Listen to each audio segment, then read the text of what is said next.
Fighter academy के इस YouTube channel पर आप सभी विद्यार्थियों का स्वागत करते हैं। काफ़ी दिनों से आप लोगों की नियमित मेरी क्लास हो नहीं पा रही थी क्योंकि थोड़ा कोरोना महामारी का प्रकोप चल रहा था, लेकिन आपके लिए फिर हम आज से इस यूट्यूब चैनल फाइटर एकेडमी पर भूगोल की, साइंस की नियमित क्लासेस लगाई जाएगी आपके लिए।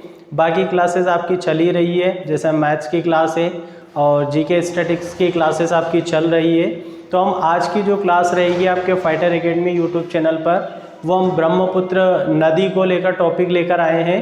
इस ब्रह्मपुत्र नदी से पहले आपको मनोज सर की जो गंगा रिवर सिस्टम है उसमें आपको बहुत सारे टॉपिक्स के बारे में और रिवर सिस्टम से लेकर बातें की गई होगी। हम आज इस ब्रह्मपुत्र नदी की बात करें तो हमने भारत का मानचित्र बनाया हुआ है, जिसमें हमने लगभग कुछ जगह डॉट डॉट लगाए हैं, कुछ जगह स्पेस छोड़े हुए हैं। तो ये जो आपको मानचित्र दिखाई दे रहा है, ये मानचित्र हमारे देश भारत का है और इस भारत देश के जस्ट हमने बगल में बनाया हुआ है म्यांमार। और इस म्यांमार से अगर ऊपर की ओर चला जाए तो ये हमारा एक पड़ोसी देश है जिसका नाम है नेपाल।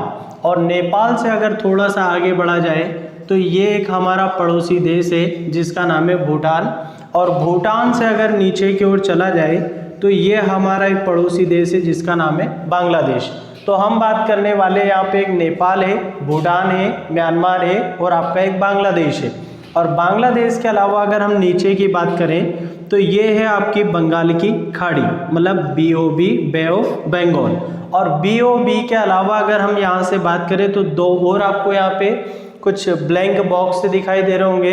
तो जो ऊपर की ओर दिखाई दे रहा है आपको वो है हमारा अंडमान, और अंडमान के नीचे की ओर चले तो ये है हमारा निकोबार। मतलब हमारे जो केंद्र शासित प्रदेश है उन केंद्र शासित प्रदेश में एक है हमारा अंडमान निकोबार, जो कहाँ पर स्थित है, बंगाल की खाड़ी में। और बंगाल की खाड़ी के जस्ट ऊपर क्या है आपका बांग्लादेश। अगर हम ऐसे ही इन अंडमान निकोबार की तर्ज पर और बंगाल की खाड़ी की तर्ज पर अगर बात करें तो जो भारत का पश्चिमी क्षेत्र है यहाँ की अगर बात की जाए तो यहाँ क्या मिलेगा हमें, अरब सागर। और अरब सागर जो हमारा है वो भारत के कहाँ मिलेगा हमें, पश्चिम में। और भारत के दक्षिण में यहाँ पे हमें क्या मिलेगा, हिंद महासागर। इस हिंद महासागर और उसके अलावा बंगाल की खाड़ी, अरब सागर से हम आगे की ओर चले तो कोई भी नदियाँ अगर स्टार्ट होती है तो वो एक कहीं ना कहीं उनका उद्गम स्थल होता है। उद्गम स्थल के रूप में चाहे वो जलप्रपात से चालू हो सकती है, किसी तालाब से चालू हो सकती है, किसी झरने के माध्यम से स्टार्ट हो सकती है, या कोई झील के माध्यम से हो सकती है। अगर हम झीलों की बात करें तो कई प्रकार मिल सकते हैं हमें, लेकिन हम यहाँ पर बात करेंगे ग्लेशियर की। ग्लेशियर का हिंदी जो बात की जाए कि जो ग्लेशियर होता है इसका हिंदी होता है हिमनद। और हिमनद की अगर बात की जाए तो बर्फ से बनी हुई एक आकृति है। अगर हम बात करें झीलों की, थोड़ी सी बात की जाए झीलों के बारे में, तो झीलों के कुछ प्रकार मिलते हैं हमें, और झील का वास्तविक मतलब क्या होता है वो भी हम थोड़ी बात कर सकते हैं। कि एक प्राकृतिक स्थल है जिसके चारों तरफ आपको क्या मिलेगा, स्थलीय भाग मिलेगा, और स्थलीय भाग के बीच में एक गर्त वाला स्थान मिलेगा जो इंसान के द्वारा नहीं बनाया गया, प्राकृतिक रूप से कृत्रिम बना हुआ है। प्राकृतिक रूप से उस प्राकृतिक रूप से बने हुए स्थल में जो जल संग्रहित रहता है, एकत्र रहता है, उसे हम क्या कहते हैं, झील कहते हैं। और झील जो होती है उसे हम लेक भी कहते हैं। और अगर आगे की बात की जाए तो इसी की तर्ज पर हमारे पास द्वीप भी मिलता है। द्वीप का मतलब क्या, तो जैसे हमने अभी बात की एक अंडमान और एक आपका क्या मिलेगा, निकोबार। तो अंडमान निकोबार हमने द्वीप रखा है और यहाँ पे झील की बात कर रहे हैं। तो झील का मतलब ये होता है कि चारों तरफ स्थल से घिरा हुआ भाग और बीच का वहाँ गर्त वाला जली एक छोटा सा स्थल, गर्त वाला भाग जिसमें पानी एकत्र भरा हुआ है, उसे हम क्या कहते हैं, झील। और द्वीप का मतलब ये होता है कि वह स्थलीय टापू जिसके चारों तरफ क्या भरा हुआ है, पानी, और जिसके चारों तरफ पानी भरा होता है उसे हम क्या कहते हैं, द्वीप कहते हैं। हम बात कर रहे थे झीलों की, क्योंकि हमें तो रिवर सिस्टम पढ़ना है, हम कहाँ आगे चले जाएं। तो हमने यहाँ झीलों की बात करी तो कुछ झीलें हैं, जैसे आप लोगों ने सुना होगा कि जो भारत का दक्षिणी भाग है, इस दक्षिण भाग में आपको एक लेगून प्रकार की झीलें मिलती है, मतलब एक लेगून झीलें होती हैं। फिर हमने एक और वर्ड सुना होगा, कयाल प्रकार की झीलें मिलती है, ये भी हमने सुना है। फिर हमने सुना है कृत्रिम प्रकार की झीलें होती हैं, और कृत्रिम झीलों के अलावा आगे चलें तो वायु द्वारा निर्मित झीलों का नाम सुना होगा हम लोगों ने। फिर उसके अलावा हमने विवर्तनिकी झीलों का नाम सुना होगा, मतलब प्लेट टेक्टोनिक मेथड के माध्यम से जो झील निर्मित होती है। फिर उसके अलावा हमने क्रेटर झीलों का नाम सुना होगा, जो वॉल्केनिक प्रोसेस के माध्यम से या ज्वालामुखी के माध्यम से निर्मित होती है। तो हमने झीलों के कई प्रकार देखने को मिलते हैं, एक लेगुन प्रकार की झीलें मिलती है, कयाल प्रकार की मिलती है, कृत्रिम प्रकार की मिलती है, वायु द्वारा निर्मित मिलती है, विवर्तनिकी मिलती है और क्रेटर। तो हम जहां आज ब्रह्मपुत्र नदी के बारे में बात करने वाले हैं वो हमारी विवर्तनिकी प्रकार की झीलें हैं। और विवर्तनिकी प्रकार का मतलब होता है कि कोई भी दो प्लेटें लेते हैं हम, प्लेटों का मतलब है कि पृथ्वी के आंतरिक भागों में हमें बहुत सारी प्लेट मिलती है। हमने उदाहरण के तौर पे देखा कि एक ए प्लेट है और एक हमारे पास क्या है, बी प्लेट है। और अगर दोनों प्लेटें किसी आंतरिक जो बल है पृथ्वी के अंदर उपस्थित हैं, उस बल के कारण अगर दोनों प्लेटें एक दूसरे से टकराती है, तो टकराने पर जब भी दोनों प्लेटें टकराएगी एक दूसरे से, तो दोनों के बीच में कोई ना कोई एक स्थान निर्मित होगा। और स्थान निर्मित होता है तो वो एक गर्त वाला भाग होता है। जब भी वर्षा काल होता है या मानसून आता है तो वहाँ पे पानी एकत्र होता है।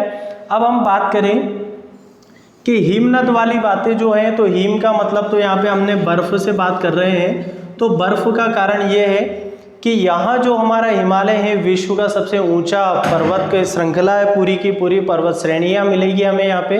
जैसे हमने माउंट एवरेस्ट का नाम सुना होगा, 8,850 मीटर ऊंचा जो भाग है। तो यहाँ पे हमें मालूम है कि भारत में दक्षिण पश्चिम का मानसून आता है, और ये मानसून सबसे पहले किससे टकराता है, हिमालय से। हिमालय से नमियों के साथ आता है और बरसता है। फिर उसके बाद हमने सुना है कि रसिया की तरफ से जो आने वाली हवाएं हैं, भूमध्य मेडिटेरियन सी की तरफ से जो आने वाली हवाएं हैं, वो सारी हवाएं यहाँ पर आकर एक अलग ही एटमॉस्फेयर निर्मित करती है, आर्द्रता को निर्मित करती है, जिसके कारण यहाँ का तापमान सबसे कम तापमान होता है और यहाँ पर 12 माह बर्फ बनी रहती है। इस बर्फ बनी रहने के कारण ये गर्त वाले स्थान पे जो पानी भरा था, उस पानी में बर्फ बनी, और बर्फ में जैसे जैसे तापमान में इंक्रीज होता है, बढ़ता है, तो ये बर्फ पिघलना चालू होती है। तो यहाँ पर हमारे पास एक ग्लेशियर है, और वो ग्लेशियर किस स्थल पे मिलेगा हमें, तो हम उसकी भी बात करते हैं। और जो ग्लेशियर है वो ग्लेशियर मिलेगा, हम लोगों ने मानचित्र बनाया हुआ है कि ये हमारा नेपाल है, नेपाल के अलावा भूटान है। लेकिन कुछ विद्यार्थियों को डाउट होगा, सर ये बीच में गणेश भगवान कहाँ से बने हैं, तो ये आपका है सिक्किम। और सिक्किम जो है इसके जस्ट ऊपर बात करें तो चाइना है। और चाइना से अगर बात की जाए तो चाइना ने तिब्बती क्षेत्र, जिसकी राजधानी लहासा आपने नाम सुना होगा, इस तिब्बत को ऑक्यूपाइड कर लिया गया है, मतलब अपने क्षेत्र में मिलाया गया है। और ये जो तिब्बत है, यहाँ पे कैलाश मानसरोवर भगवान शंकर, जिनका वास है, हम सब विद्यार्थी डेली अपने स्टेटस पे बाबा महाकाल को दर्शाते रहते हैं। तो इसी स्थल से अगर बात की जाए इस कैलाश मानसरोवर पे, तो आपको यहाँ पे ग्लेशियर मिलेगा, और उस ग्लेशियर का नाम है चेमांग युंगडुंग। और ये जो चेमांग युंगडुंग ग्लेशियर है आपका, ये आपको मिलेगा कहाँ पे, तिब्बत में। इस चेमांग युंगडुंग से एक धारा चालू होती है, जिस धारा का नाम क्या है, ब्रह्मपुत्र। अब ये ब्रह्मपुत्र जो नदी चालू हो रही है, ये सबसे पहले तिब्बत वाले क्षेत्र में बहते हुए कहाँ तक आती है, भारतीय सीमा तक। और भारतीय सीमा में जब आती है तो हम इसकी बात की जाए कि इस ब्रह्मपुत्र नदी की तिब्बत से लेकर पूरे तिब्बती क्षेत्र, भारत और बांग्लादेश तक करके कुल इसकी लंबाई की अगर बात की जाए तो ये पूरी 2900 किलोमीटर लंबी है। ब्रह्मपुत्र की लंबाई के बारे में, लंबाई कितनी है ब्रह्मपुत्र नदी की, कुल 2900 किलोमीटर। लेकिन हम फिर इससे आगे चलते हैं कि ब्रह्मपुत्र नदी की तिब्बत, भारत और बांग्लादेश में मिलाकर कुल लंबाई कितनी है, 2900 किलोमीटर। लेकिन भारत में कितनी है, 916 किलोमीटर। मतलब ब्रह्मपुत्र नदी की भारत में लंबाई कितनी है, 916 किलोमीटर, और तिब्बत, भारत और बांग्लादेश को मिलाकर कितनी है, 2900 किलोमीटर। हम थोड़ा सा तिब्बत के बारे में बात करते हैं कि तिब्बत की चेमांग युंगडुंग ग्लेशियर से जब ब्रह्मपुत्र नदी निकलती है तो ये भारतीय क्षेत्र अरुणाचल प्रदेश तक आती है। और जब भारतीय क्षेत्र अरुणाचल प्रदेश में आती है तो तो एक पर्वत को काटती है और उस पर्वत का नाम है, हिमालय का ही एक भाग है जिसका नाम है नामचा बरवा पर्वत। ये नामचा बरवा जो पर्वत है ये मिलेगा आपको अरुणाचल प्रदेश के ऊपर जस्ट। तो ये हिमालय का भाग है नामचा बरवा पर्वत। अब हम बात कर रहे थे ब्रह्मपुत्र नदी जो है उसे तिब्बत के लोग ब्रह्मपुत्र के नाम से ना जानते हुए उसे किस नाम से जानते हैं? सांगपो। इस सांगपो के नाम से ब्रह्मपुत्र नदी जानी जाती है। मतलब चेमांग युंगडुंग से निकलने के बाद जब तक ये भारतीय क्षेत्र तक आती है वहाँ तक इसे सांगपो के नाम से जाना जाता है। जैसे ही यह नदी यहाँ हमें दिख रहा है एक नामचा बरवा पर्वत, और जब भी कोई नदी किसी पर्वत को काटती है तो हम यहाँ पर बात करते हैं। जैसे सबसे सिंपल सा उदाहरण हम लेकर चलते हैं। आप लोगों ने एक नदी का नाम सुना होगा चंबल, और अगर चंबल के साथ हम एक और नदी को लिए जाएं यहाँ पे तो उसका नाम है नर्मदा।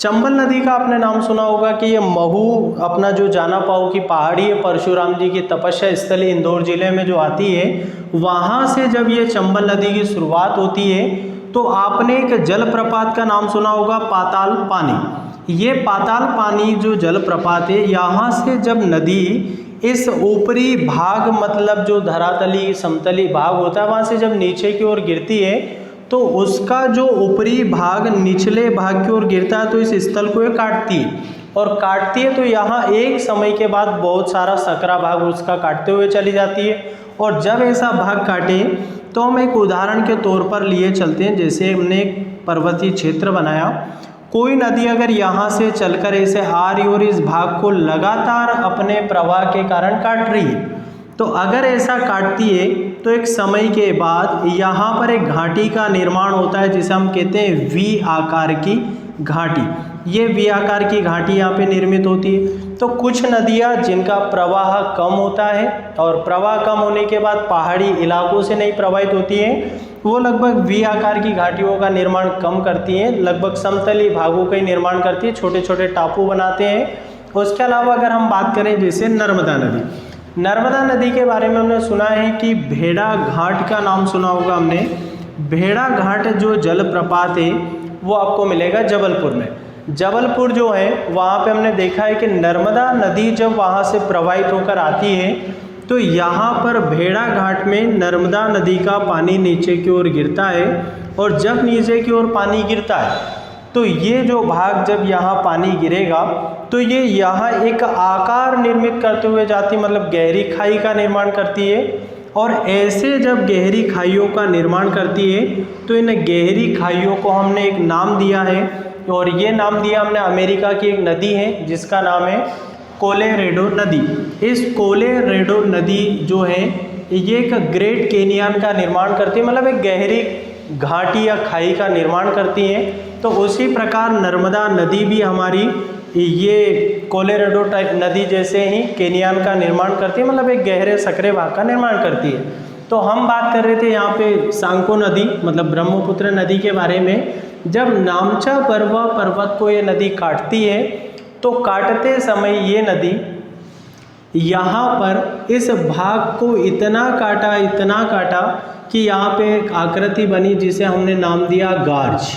और गार्ज और इसी के तर्ज पर आप चले जाइएगा तो आपने चंबल नदी को भिंड मुरैना में सुना होगा कि दस्यु की भूमि या बिहाड़ों का जो स्थल माना जाता है। तो इस बिहाड़ वाला जो स्थल है इसमें हम जानते हैं कि बिहाड़ का मतलब और आपके गार्ज का मतलब दोनों ही एक ही होता है, क्योंकि बिहाड़ का निर्मित होना मतलब मृदा का क्या होना अपर्दन, और मृदा अपर्दन के कारण मिट्टी की नई नई टापुओं का निर्माण या आकृतियों का निर्माण, और ये आकृतियों का निर्माण ही क्या कहलाता है? बिहाड़ कहलाता है। और बिहाड़ का क्षेत्र हमें कहाँ मिलेगा? भिंड और मुरैना में। लेकिन गार्ज की अगर बात करें तो दोनों एक दूसरे के क्या मिलेंगे? हमें पैरेलल मिलेंगे, और दोनों अगर पैरेलल है एक दूसरे के तो जो सांगपो नदी मतलब ब्रह्मपुत्र है वो नामचा बरवा पर्वत को जब काटती है तो वो गार्ज का निर्माण करती है। जैसे हमने बात की कि सिंधु नदी जो है वो गिलगित गार्ज का निर्माण करती है जम्मू कश्मीर से सटे हुए क्षेत्र में। तो जब ये नदी यहाँ से इसे काटते हुए नामचा बरवा पर्वत को काटेगी, गार्ज का निर्माण करेगी, और गार्ज का जब निर्माण करेगी तो हमने कुछ भारत के पूर्ववर्ती राज्यों को बनाया है। जैसे हमारे पास बना एक अरुणाचल प्रदेश, अरुणाचल प्रदेश के अलावा हमने बनाया नागालैंड, नागालैंड के अलावा हमने बनाया मणिपुर, मणिपुर के अलावा हमने बनाया मिज़ोरम, और मिज़ोरम के अलावा हमने बनाया त्रिपुरा, त्रिपुरा के अलावा हमने बनाया मेघालय, और मेघालय के अलावा हमने बनाया आसाम। आसाम के अलावा हमने आपको पहले भी बताया कि नेपाल और भूटान के बीच में हमने क्या बनाया है, सिक्किम बनाया है। और सिक्किम से अगर हम आगे की ओर चलें तो एक राज्य और बनाया जाए जिसका नाम है यहाँ पे वेस्ट बंगाल, मतलब आपका पश्चिम बंगाल। और पश्चिम बंगाल तक हमने ये कुछ राज्य बनाए, सिक्किम है, अरुणाचल प्रदेश है, नागालैंड है, मणिपुर है, मिज़ोरम है, त्रिपुरा है, मेघालय है, आसाम है, और आपका ये पश्चिम बंगाल ममता बनर्जी वाला। तो हमने जो पश्चिम बंगाल निर्मित किया है, तो आगे की ओर चलते हैं हम लोग। नामचा बरवा पर्वत को काटते हुए ये सांगपो नदी जब अरुणाचल प्रदेश में प्रवेश करती है तो इस नदी को यहाँ पर हम लोग दिहांग के नाम से जानते हैं। किस नाम से जानते हैं? दिहांग के। मतलब जैसे ही नामचा बरवा पर्वत को काटते हुए भारत में एंटर करेगी अरुणाचल प्रदेश में, उस अरुणाचल प्रदेश में प्रवेश करने पर यहाँ के लोग इसे किस नाम से जानते हैं? दिहांग के नाम से जानते हैं। अब दिहांग के बाद जैसे ही यह नदी आपके आसाम राज्य में प्रवेश करेगी तो आसाम में ही एक नदी और है जिसका नाम है लोहित। ये आसाम में जो लोहित नदी है, इस लोहित नदी और इस दिहांग का जहाँ से संगम हो जाता है वहाँ से इसे लोग ब्रह्मपुत्र के नाम से जानते हैं। मतलब यहाँ से इस नदी की शुरुआत किस नाम से हो जाती है? ब्रह्मपुत्र के नाम से। ये ब्रह्मपुत्र के नाम से यहाँ से चलकर आगे की ओर बढ़ती है, और आगे की ओर बढ़ती है तो यहाँ पर एक द्वीप का निर्माण करती है, और उस द्वीप का निर्माण क्या है? माजुली नदी द्वीप। हम माजुली नदी द्वीप की अगर बात की जाए तो हमें मालूम है कि विश्व का सबसे बड़ा नदी के द्वारा क्या है? ये द्वीप है। और द्वीप का मतलब हम अभी आपको कुछ समय पहले भी मैंने आपको बताया झील और द्वीप का मतलब क्या होता है। तो द्वीप का मतलब ये होता है कि स्थल का वह भाग या जल में वह स्थित भाग जिसके चारों तरफ क्या है? पानी, और बीच में क्या है? टापू। और ये जो टापू वाला स्थलीय भाग है जिसके चारों तरफ आपको पानी मिलेगा उसे हम क्या कहते हैं? द्वीप। हालांकि हमें ये मालूम है कि द्वीप इन द सेंस आइलैंड जो होते हैं वो आइलैंड हमें या तो सागर में मिलेंगे, महासागर में मिलेंगे, या खाड़ियों में मिलेंगे, जैसे बंगाल की खाड़ी में मिलेंगे। लेकिन हमारा तो ऐसा मानना है कि अगर ये महासागर में, जैसे मेडागास्कर द्वीप आपको मिलेगा, बंगाल की खाड़ी में आपको अंडमान निकोबार द्वीप मिलेंगे, तो इसी के तर्ज पर हम फिर देखें कि हमें एक नदी ब्रह्मपुत्र नदी में माजुली द्वीप मिल रहा है। मतलब अगर यहाँ माजुली द्वीप ब्रह्मपुत्र नदी पर स्थित विश्व का सबसे बड़ा नदी द्वीप है तो क्यों ना हमें तालाबों में भी द्वीप मिलते होंगे? तो मिलता है बिल्कुल तालाब में भी। कहाँ? उदाहरण के तौर पे तो भोपाल में राजा भोज जो तालाब है, उस तालाब में आपने देखा होगा बोट क्लब के जस्ट राइट साइड में, लेफ्ट साइड में आपको दिखता है, और एक टापू है, उस टापू का नाम है तकिया टापू। यहाँ पर एक मज़ार है, और ये भी अगर यहाँ टापू है मतलब ये तालाब के अंदर निर्मित द्वीप हो गया। तो ऐसे माजुली नदी द्वीप जो आज के समय आसाम का एक जिला भी है, लगभग बहुत सारी पॉपुलेशन रहती है, यहाँ से आगे चलते हुए ब्रह्मपुत्र नदी पश्चिम बंगाल के कुछ क्षेत्र को प्रवाहित करते हुए बांग्लादेश में प्रवेश कर जाती है। और बांग्लादेश में जब ये प्रवेश करती है तो यहाँ पर इसे हम मेघना के नाम से जानते हैं। एक मिनट रोक देना सर। तो ये ब्रह्मपुत्र नदी जैसे बांग्लादेश में प्रवेश करती है तो ब्रह्मपुत्र नाम यहाँ उसका खत्म होकर यहाँ किस नाम से जानी जाती है? मेघना। हम मेघना की बात करें तो इस मेघना नदी में एक और नदी आकर मिलती है। उस नदी के बारे में कल की जो क्लास हुई होगी आपकी, उसमें मनु सर ने आपको गंगा रिवर सिस्टम के बारे में पढ़ाया होगा।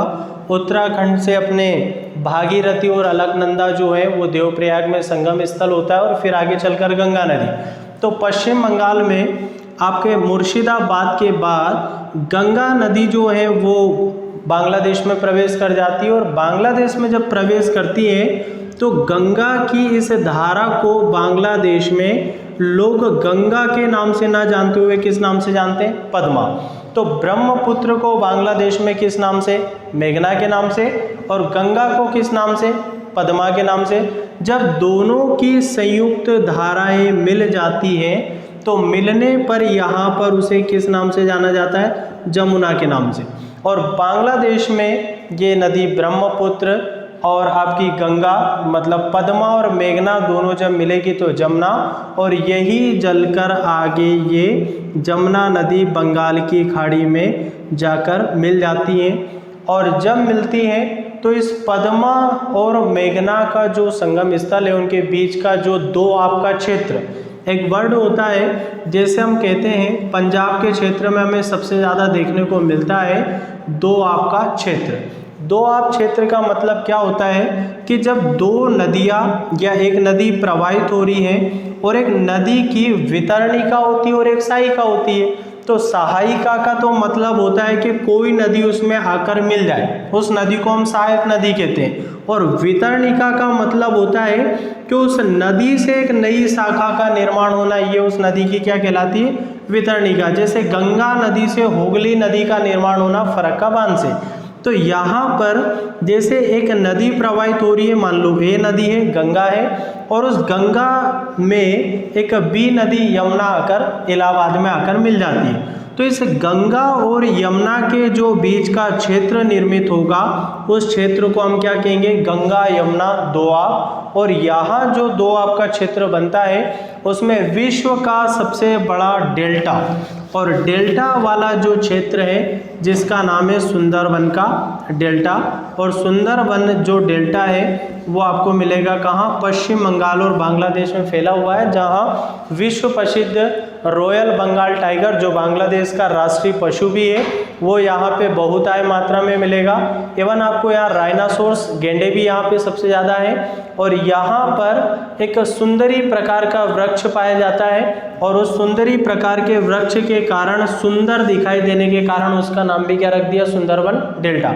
आगे की बात करते हैं कि डेल्टा एक वर्ड आया है, कुछ लोगों को ये समझ नहीं आता है कि डेल्टा और एस्चुरी में अंतर क्या है। तो एक हमने रखा है यहाँ पे डेल्टा, और डेल्टा के साथ हमने एक वर्ड यहाँ पे रखा है एस्चुरी।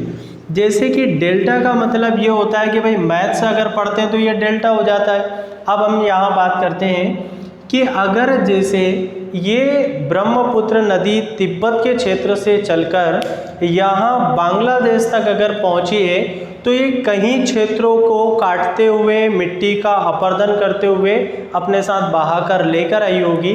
और अगर ऐसा उसने किया है तो यहाँ से ऊंचाई से प्रवाहित होकर आई तो उसका स्पीड जो था वो क्या था? वो ज़्यादा थी।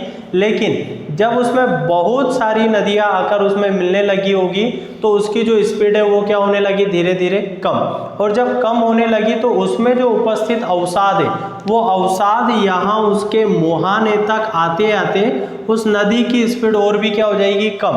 और कम होगी तो वो अवसाद यहाँ पर आकर क्या होने लगेगा? एकत्र।